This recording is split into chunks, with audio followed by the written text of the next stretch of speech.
Hey guys, Wallows here. Before the video starts, I just want to let you know that this does contain some anime spoilers. So if you like, like the new Bleach and Chainsaw Man and whatever, Spy Family and whatever, all that shit, yeah, be cautious. This does contain spoilers. Don't stop, we're in luck now. Alright guys, so for today's video, if you read the title, you already know what I'm about to talk about. Anime. Hey, there's no need for that. I just wanted to try something different. What was that?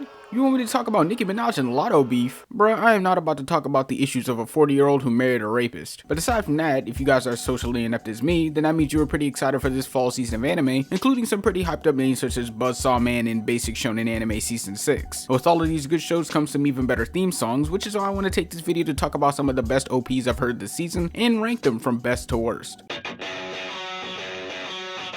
Alright, so I'm gonna try and stay as unbiased as I can with this one, because while I do still watch the show, I'll also skip like 90% of season 5 because it's just that low on my priority watch list. But as for the OP we got dedicated from the J-Rock band Super Beaver, alongside the more comic book theme for the animation to try and spice things up a bit, which I thought was pretty cool, but wasn't really anything too crazy, just a lot of look back shots and random action sequences that you'd get in just about any other shonen. And then you got the ending part with Deku powering up and standing on some rocks, looking like Bane after injecting himself with too much venom, with an ending still of all the characters who don't get sidelined in the story, making this pretty basic tier for most shonen openings. As for the song itself, it was pretty nice. It had that uplifting feeling to it, kind of making me want to go outside and punch a homeless nigga's jaw for looking like Shigaraki. I mean, it perfectly fits the whole hero theme that's been going on throughout the show, talking about hope, perseverance, and, well, dedication. But would I say that this is better than some of the OPs that came before it? Nah, not really. It was cool, but for me personally, no other My Hero OP will beat the one from season 3, and that's that. Oh, what was that? There's no intro for it? Well then, moving on.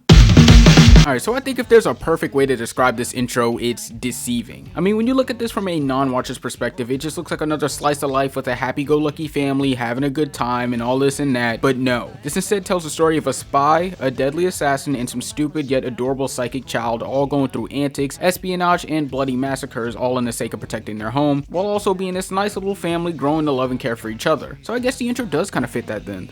Huh. Guess I was wrong. But yeah, the intro is called Souvenir and it comes from the band Bump of Chicken. No, I'm not fucking with you, that's their actual name. And I gotta say, I'm pretty impressed with how they laid all of this out. I mean, you get a glimpse of each character while at the same time showing how all of them have become so close, even if in reality it's all orchestrated to cover up their own private lives. And the song gives off this more pleasant and dancey vibe, really seeming like something you'd hear when Good Morning America is about to go to commercial. And it all really just comes together to form a nice little banger that just now won't get out of my head. So there's that.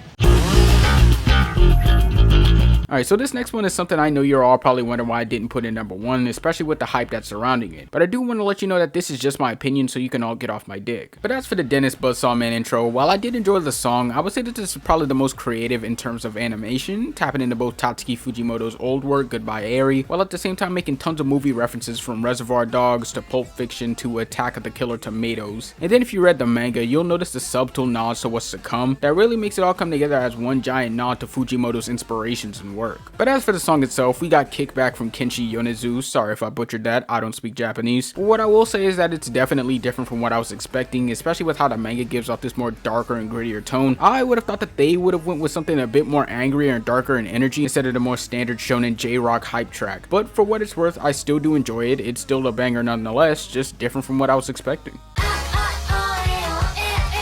Now, I know you're all probably pissing yourselves in frustration thinking, this is what you put above Chainsaw Man, but I do want to let you know that the same person who directed the Chainsaw Man intro also did this one, so I'm like practically placing them in the same ranking. But as for this intro, I just gotta say that it's a certified banger. I don't care what anybody says, this shit has a rhythm and feel to make me want to dance like it's the dancing plague of 1518. The animation is smooth and the pop of the colors really helps complement everything else we're shown. And then we got a little dance sequence from Loom that just really made this an overall banger. And then when listening to the song, it's just such a bop, man. Like every time I play it, it's like I'm being taken back to 1518 and I'm just dying of exhaustion after dancing hysterically for 24 hours to the most bubblegum J-pop I've ever heard. And I know this video is supposed to be OPs, but even the ending for the show was a banger, with the song matching the same level of energy I get from the intro. But overall, this completely outdoes the original from 1981 and will stay as a certified classic in my book. But that's all, folks. I just wanted to take a different route with music and talk about some anime music that has caught my attention, since that and Atlanta are about the only sources of entertainment I watch on television nowadays. But if you like this video, feel free to subscribe as well, follow my IG and Twitter, and follow the arts as well if you like the illustrations. And on that note,